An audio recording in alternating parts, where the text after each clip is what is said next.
Madam President, there is a scheme afoot, a scheme I will be talking about in weeks ahead, a long-running right-wing scheme to capture the Supreme Court.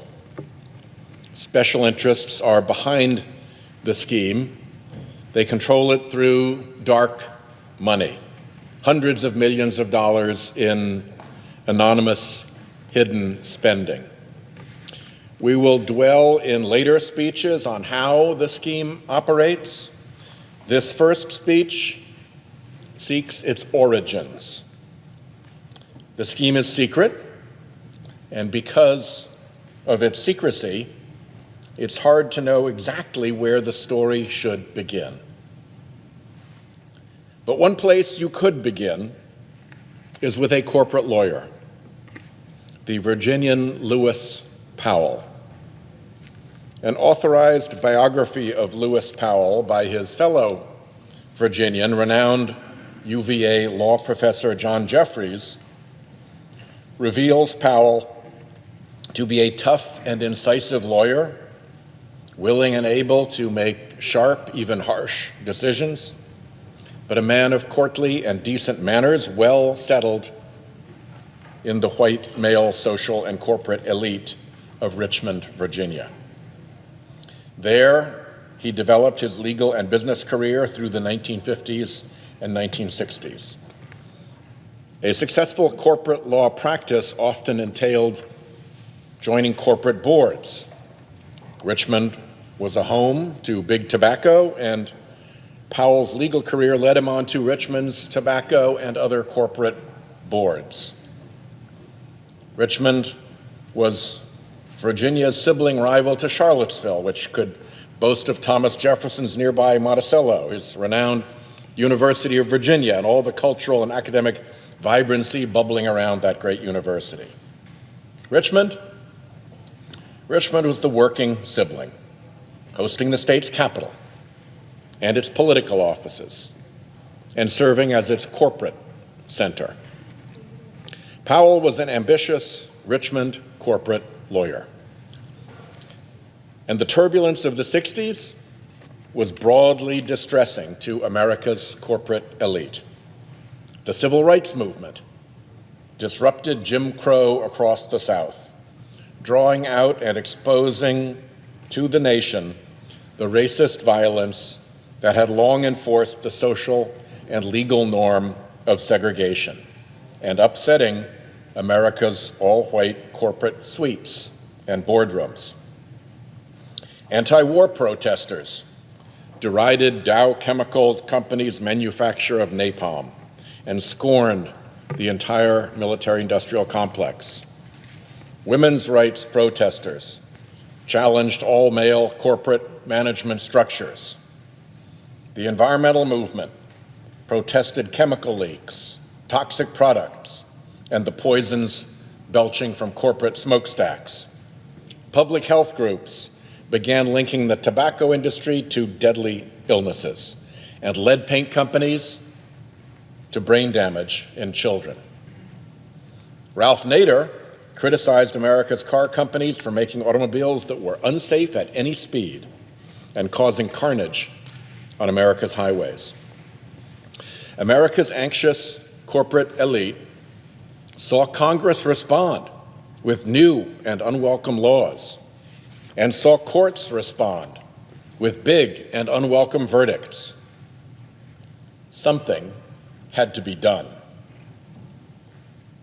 Powell's prominence in Virginia's civic, legal, social, and corporate circles had brought him attention in Washington, D.C.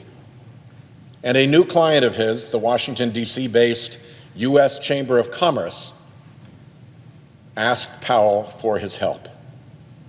The Chamber commissioned from Powell a secret report, a strategic plan for reasserting corporate authority over the political arena. The secret Powell report, titled Attack on American Free Enterprise System, was telling. It was telling first for the apocalyptic certainty of its tone. Powell's opening sentence was, "No thoughtful person can question that the American system is under broad attack." By that, he meant the American economic system, but that assertion was footnoted with the parallel assertion that, and I'm quoting him again, "the American political system of democracy under the rule of law is also under attack." This was, Powell asserted, quite new in American history. Business and the enterprise system are in deep trouble, he wrote, and the hour is late. The secret Powell report was an alarm.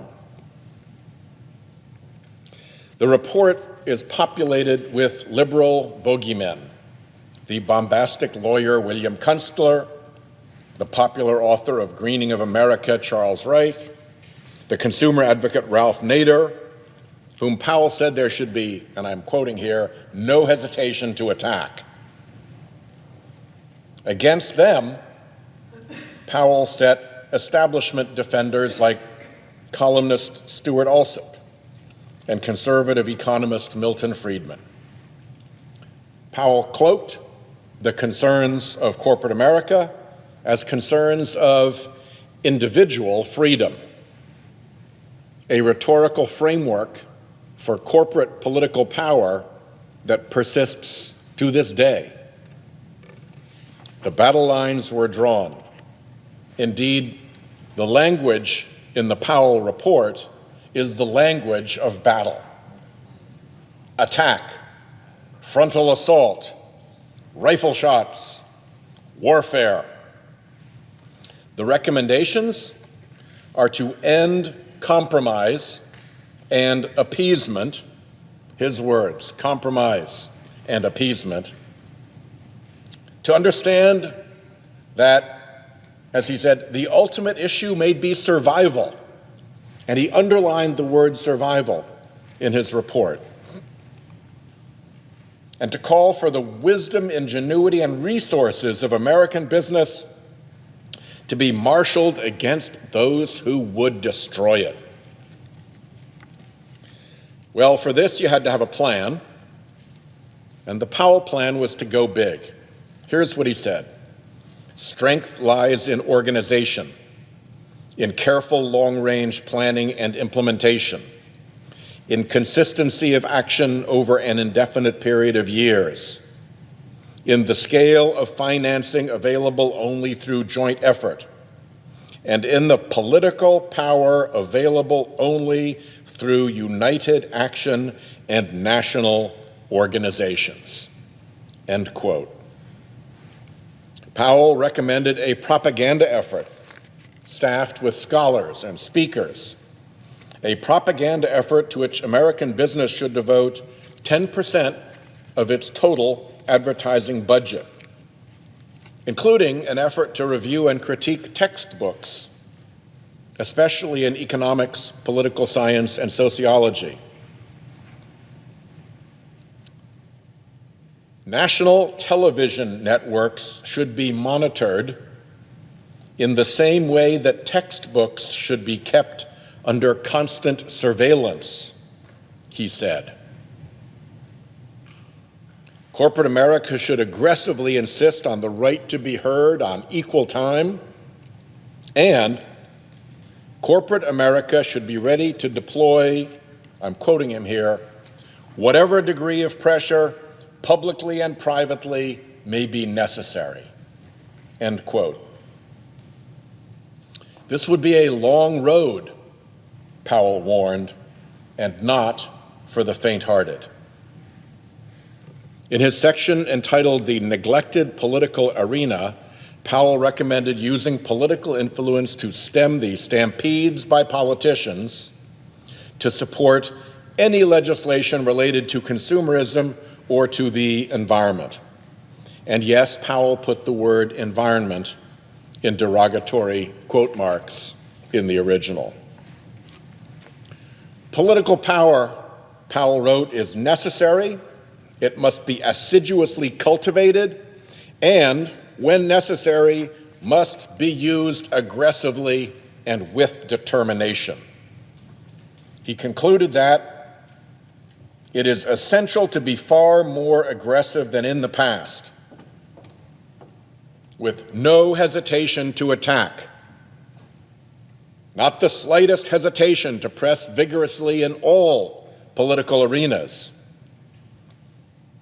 and no reluctance to penalize politically those who oppose this corporate effort. In a nutshell, no holds barred. And then came the section of the secret report that may have launched the scheme to capture the court. It's called Neglected Opportunity in the Courts. This section focused on what Powell called exploiting judicial action.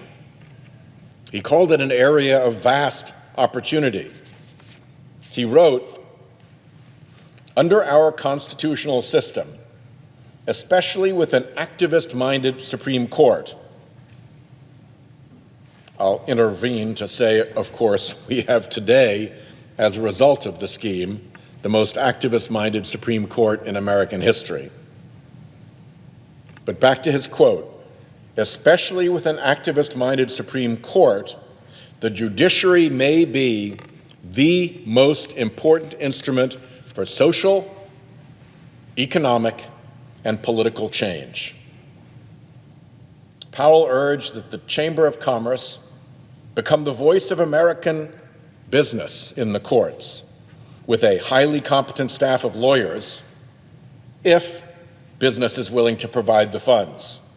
He concludes, "The opportunity merits the necessary effort." The secret report may well have been the single most consequential piece of writing that Lewis Powell ever did in a long career of consequential writing. The tone and content of the report actually explain a lot of decisions in his future career. Yet this secret report received no attention, not even a passing mention, in Professor Jeffrey's detailed, authoritative, and authorized Powell biography.